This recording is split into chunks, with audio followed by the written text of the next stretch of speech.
Hi friends, welcome to home making Mantra. This is Shanti. Welcome to daily vlogs. మీరు ఒకటి గమనించారా అండి, మార్నింగ్ ఉన్న ప్రశాంతత ఈవినింగ్ అయ్యేసరికి తగ్గిపోతుంది అనమాట. మనం డేలో ఎదుర్కొనే సిచ్యుయేషన్స్ని బట్టి డెఫినెట్గా స్ట్రెస్ ఫీల్ అవుతాము, లేదంటే స్ట్రెస్ ఫ్రీగా అయినా ఉంటాము. పొద్దున్నే 6ంటికి ఉన్న ప్రశాంతత 9ంటికి ఉండదు, 9ంటికి ఉన్నది మధ్యాహ్నం 12ంటికి ఉండకపోవచ్చు, 12ంటికి ఉన్నది మధ్యాహ్నం 3ంటికి సెటిల్ అవుతుంది, లేకపోతే ఇంకా ఎక్కువ అవుతుంది. సరే, అట్లా డే అంతా గడుస్తుంది. ఇవాళ ఇలా ఉంది అని చెప్పి మన మైండ్ మేకప్ చేసుకుంటాము. అలా నెమ్మదిగా డే వైండప్ చేసుకునే టైంకి నైట్ అయ్యేసరికి ఆ స్ట్రెస్ మొత్తం కూడా రిలీవ్ చేసుకోవడానికి చూస్తాము. మనకి ఇంట్లో కోఆపరేట్ చేసేవాళ్ళు ఉన్నారు, లైక్ అంత బాగుంది ఎన్విరాన్మెంట్ అంటే హ్యాపీగా ఇంటికి వచ్చిన తర్వాత ఆ ప్రశాంతత అనేది వస్తుంది. నైట్ పడుకునేసరికి అన్నీ మర్చిపోతాము. మళ్ళీ నెక్స్ట్ డే యాజ్ యూజువల్ ఆ సిచ్యువేషన్స్ని బట్టి డే అనేది ఉంటుంది. ఇలా స్ట్రెస్ ఫ్రీగా లైఫ్ ఉండాలి అని అంటే ఫ్యామిలీ నుండి మంచి కోఆపరేషన్ కావాలి. జెంట్స్కైనా అంతే, లేడీస్కైనా అంతే అండి, ఈక్వల్లీ ఇంపార్టెంట్ అనమాట. And at the same time healthy food చాలా చాలా ఇంపార్టెంట్. సో మార్నింగ్స్ అనేవి హెల్దీగా ప్లెజెంట్గా స్టార్ట్ చేసుకుంటే చాలా బాగుంటుంది. మా మార్నింగ్ అయితే మెడిటేషన్ తోటి స్టార్ట్ అయింది. అండ్ తర్వాత నేను dry fruits and turmeric water తీసుకుంటున్నాను. నిన్న ఒక బుక్ చూపించాను కదా, ద సాత్విక్ వే అని చెప్పి. అందులో soaked raisins and soaked almonds తీసుకోమని మెన్షన్ చేశారు. అంటే part of the morning ritual. ప్రతిరోజు ఇవన్నీ సోక్ చేయాలి అని అంటే నాకు అంత గుర్తుండదండి. నేను ఆ పుస్తకం చదివాను కాబట్టి గుర్తొచ్చింది. నేను రాత్రి నానబెట్టుకున్నాను, అది కూడా పడుకున్న తర్వాత లేచి మరీ నానబెట్టాను అనమాట. ఈ కాన్సెప్ట్ వచ్చేసరికి డ్రై ఫ్రూట్స్ అనేది ఒక 10 ఏళ్ళుగా మేబీ ఫేమస్ అయిందేమో. అంతకుముందు నాకు తెలిసింది ఏంటి అంటే, కొంచెం ఏజ్డ్ పీపుల్ ఉంటారు కదా, వాళ్ళకి బలం రావాలి అని చెప్పి ఆ టైంలో వాళ్ళు తినేవాళ్ళు. అంటే నాకు తెలిసిన నాలెడ్జ్ అది. మీలో ఎవరైనా రెగ్యులర్గా మేము తింటాం, మాకు చిన్నప్పటి నుంచి అలవాటు అంటే యా దట్స్ ఫైన్. ఎందుకంటే అందరూ ఒకటే ఫాలో అవ్వాలి అని లేదు కదా. సో ఇప్పుడు మంచిదని చెప్పి బాగా అవేర్నెస్ వచ్చి మనం కూడా తింటూ ఉన్నాము. సిద్ధు లంచ్ బాక్స్లోకి ఇవాళ కాలీఫ్లవర్ అండ్ అలసందలు వేసి కూర చేస్తున్నాను. తనకి రోజు చపాతీలు ఏదో ఒకటి పెట్టేద్దాం అనుకుంటున్నా. ఎందుకంటే రైస్ పెట్టాలి అని అంటే నిజంగా నాకే బాధగా ఉంది. అసలు వాడు తింటలేదన్నమాట ఇష్టంగా. రోజు అడుగుతాడు ఇవాళ ఏం చేస్తున్నావు లంచ్కి అని. ఇంకా రైస్ అని అనగానే మొహం మార్చుకొని వెళ్ళిపోతాడు. సరే, పెద్ద అవుతున్నాడు కదా, ఇంకా వాడి ఇష్టాలు కూడా రెస్పెక్ట్ ఇవ్వాలి అని ఇంకా నేను కొద్దిగా చెప్పానమాట. అప్పుడప్పుడు చపాతీలు, అప్పుడప్పుడు శాండ్విచ్, అప్పుడప్పుడు రైస్ ఇట్లా పెడతా ఉంటాను అని. ఈ మధ్యకాలంలో అయితే నేను ఎక్కువ రైసే ప్యాక్ చేసేస్తూ ఉన్నానండి. సో నేను ఏం చేశానంటే చపాతీ విత్ కాలీఫ్లవర్ కర్రీలో ప్రోటీన్ కోసం అని చెప్పి కొన్ని అలసందలు చేసేసాను. ఇదేమో జొన్న పిండి, గోధుమ పిండి కలిపి చపాతీ పిండి తయారు చేస్తున్నాను. ఇది కలిపి పెట్టేసుకొని ఈలోపు కూర కూడా అయిపోతుంది. కాలీఫ్లవర్ అలసందలు వేసి సింపుల్గా ఇగురు కూరలాగా చేసా అండి. Tomatoes, onions, ginger garlic paste fry చేసేసి కాలీఫ్లవర్ వేసుకొని అలసందలు కూడా వేసి ఉప్పు, కారం, పసుపు, ధనియా పౌడర్, కొద్దిగా గరం మసాలా అండ్ కొత్తిమీర, అంతే అండి.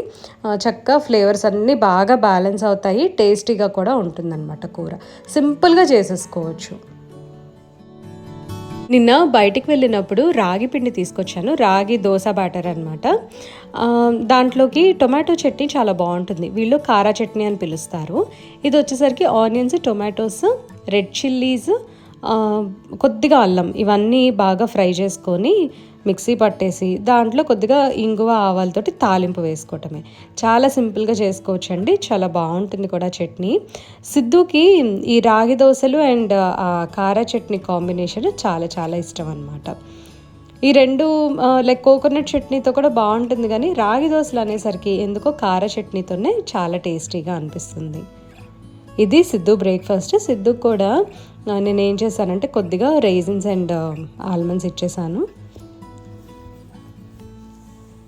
లంచ్ బాక్స్ ప్యాక్ చేస్తున్నానండి. కాలీఫ్లవర్ కర్రీ, చపాతీ అండ్ కొద్దిగా మజ్జిగ, కీరా పీసెస్.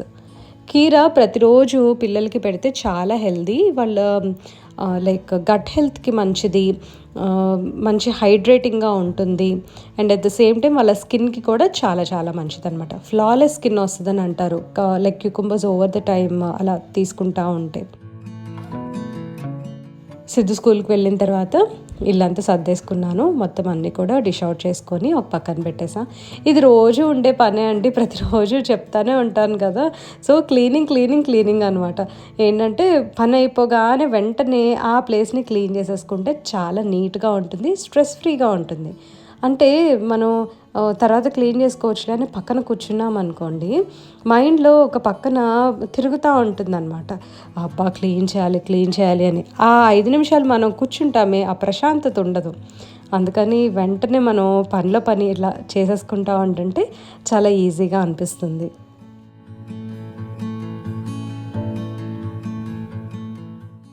కిచెన్లో ఎంతసేపు అయినా నేను ఉండగలుగుతున్నాను అంటే ఈ కిచెన్ విండో అండి. అసలు అక్కడ నుంచొని అలా వెదర్ని చూస్తూ ఒక కాఫీ తాగుతూ ఉంటే చాలా హాయిగా అనిపిస్తుంది, స్ట్రెస్ అంతా రిలీవ్ అయినట్టు అనిపిస్తుంది.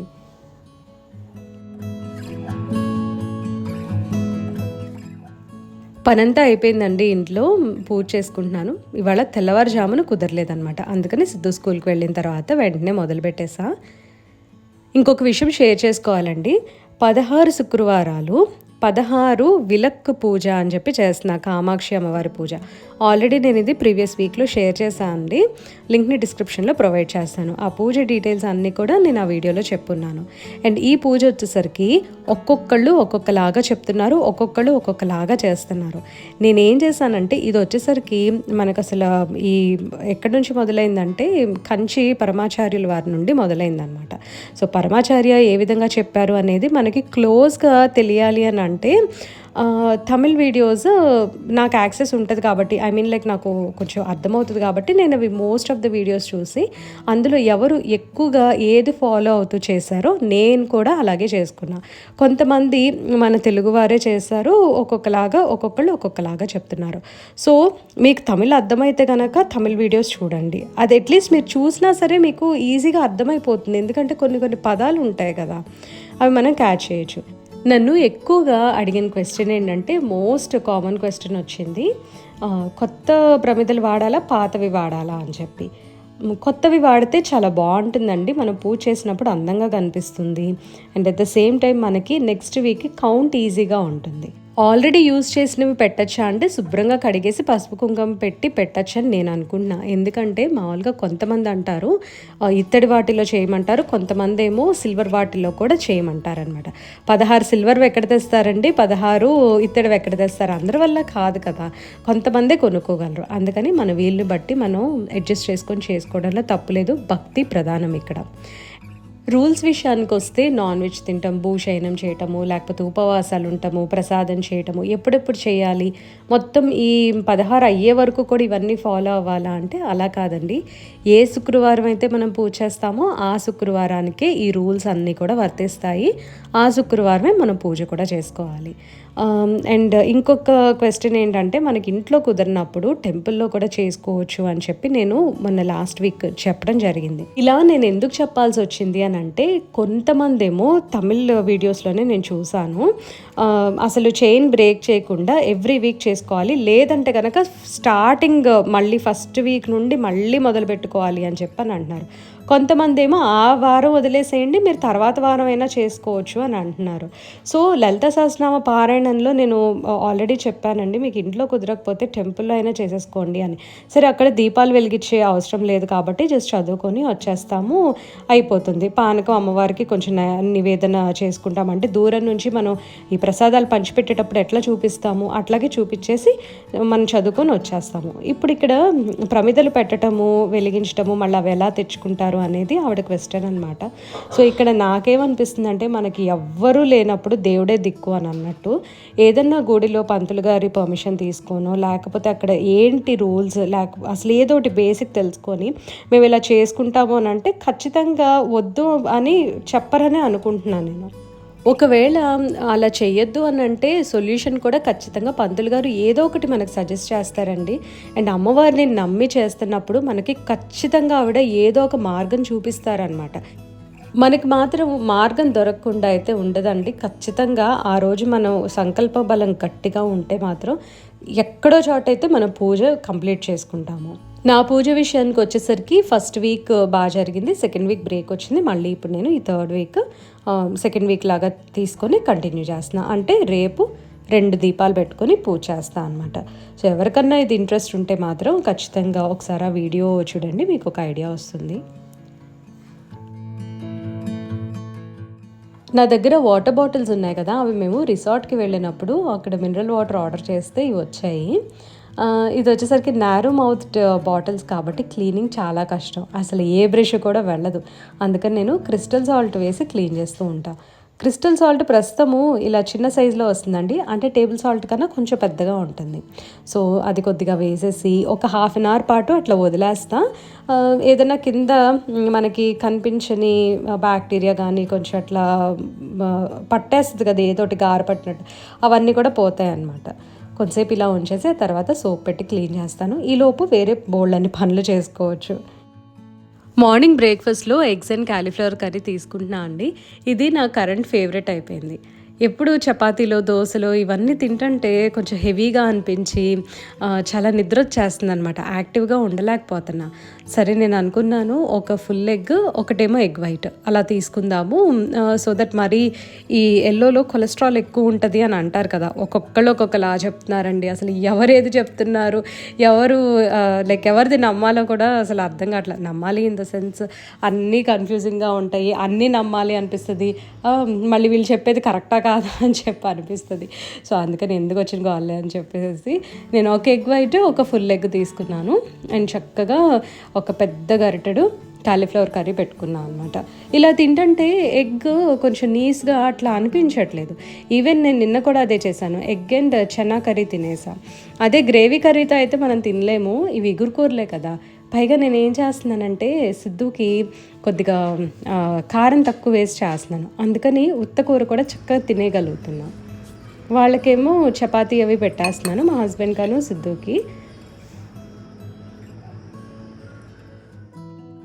మా అత్తగారి స్టైల్లో ఇవాళ కాకరకాయల్ని ఉడకపెడుతున్నాను. తను పుల్లటి పెరుగు కానీ పుల్లటి మజ్జిగలో కానీ కొద్దిగా చింతపండు, ఉప్పు, పసుపు వేసేసి కాకరకాయల్ని ముక్కలుగా చేసి ఉడకపెడతారు. ముక్కలు అంటే మళ్ళీ చిన్న ముక్కలు కాదు, పెద్ద పెద్ద చంక్స్ అనమాట. ఒకవేళ కాకరకాయలు చిన్నవనుకోండి, జస్ట్ స్లిట్ చేసి ఎండ్స్ కట్ చేసేసి ఇందులో వేసేస్తారు. అదే పెద్ద కాకరకాయలు అయితే పెద్ద పెద్ద ముక్కలు కోస్తారనమాట. ఇప్పుడు ఇలా పెరుగుని బాగా కలిపేసి ఇందులో కాకరకాయ ముక్కలు వేసుకోవాలి. ఇందులో ఉన్న వాటర్తోనే ఈ కాకరకాయలు కుక్ అవుతాయి. కొంచెం కలర్ మారుతుంది, అప్పుడు ఇంకా యూజ్ చేసుకోవచ్చు అనమాట కుకింగ్కి. దీనిలో ప్రత్యేకంగా వాటర్ యాడ్ చేయాల్సిన అవసరం లేదు, ఎందుకంటే పెరుగు విరుగుతుంది కదా, అందులోంచి వాటర్ వస్తాయి, దాంతో చక్కగా కుక్ అయిపోతుంది. కాకరకాయలు ఉడికేలోపు బాటిల్స్ క్లీన్ చేస్తాను. ఇందులో ఆల్రెడీ ఉప్పు వేసి ఉంచాను కదా, కొద్దిగా విమ్ జెల్ వేసేసి కొంచెం వాటర్ పోసుకొని బాగా షేక్ చేసేస్తే చక్క బాటిల్ అంతా క్లీన్ అయిపోతుంది అనమాట. నీట్గా అసలు ఫుల్ షైనీగా వస్తాయి, తలతలలాడిపోతూ ఉంటాయి గ్లాసులు అయితే. సీరియస్లీ ఇక్కడ చూస్తున్నారు కదండి, పెరుగులో ఉన్న వాటర్ అంతా కూడా బయటకు వచ్చేసింది, కాకరకాయలు చక్కగా ఉడుకుతాయి. ఇప్పుడు దీన్ని వేరియస్ మెథడ్స్లో కుక్ చేసుకోవచ్చు. ఇందులో చింతపండు కూడా వేస్తాం కదా, పులుపు బాగా పడుతుంది కాబట్టి కాకరకాయ కారం కూడా దీంతోనే చేస్తారు. ఎలా అంటే ఈ నీళ్ళన్నీ ఎగిరిపోయే వరకు కాకరకాయలని ఉడకపెడతారనమాట సిమ్లో. తర్వాత ఆ ముక్కలు కట్ చేసేసి కొంచెం ఫ్రై చేసేసి ఉప్పు, కారము, వెల్లుల్లిపాయ వేసి కాకరకాయ కారం చేస్తారు మా అత్తగారు. చాలా బాగుంటుంది, అది నెక్స్ట్ టైం ఎప్పుడన్నా చూపిస్తాను. ప్రస్తుతం నేను ఏం చేస్తున్నానంటే చింతపండు వేయలేదు, సో ఫ్రై కర్రీ లాగా చేసేద్దాము అని అనుకున్నా. కాకరకాయ ముక్కల్ని కట్ చేసి పెట్టుకున్నాను, అందులో వాటర్ని డిస్కార్డ్ చేసేసా.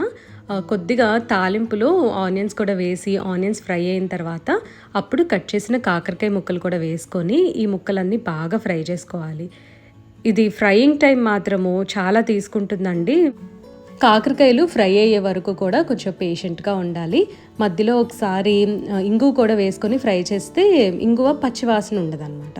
ఫస్ట్ ఎందుకు వేయలేదంటే ఇంగువ స్మెల్ పోతుంది, ఎందుకంటే చాలాసేపు ఫ్రై చేయాలి కదా. లాస్ట్లో ఇంకా స్విచ్ ఆఫ్ చేస్తాము అని అన్నప్పుడు కారము, కొద్దిగా ఉప్పు కూడా చెక్ చేసుకొని అవసరమైతే వేసుకోవాలి, కరివేపాకు కూడా వేయాలండి. అంతే, ఈ డిష్ రెడీ అయిపోతుంది. చాలా చాలా టేస్టీగా ఉంటుంది, ఒకసారి ట్రై చేయండి. ఇది ఎలా ఉంటుందంటే కొంచెం స్వీట్గా కొంచెం చేదుగా ఉంటుంది. ప్యారలల్గా నేను నిమ్మకాయ పప్పు కూడా చేస్తాను. చలికాలంలో నిమ్మకాయ పప్పు బాగుంటుంది. యాక్చువల్లీ ఇప్పుడు చలికాలం కాదు కానీ మాకు బాగా చల్లగా ఉంటుంది అనమాట వర్షాల వలన.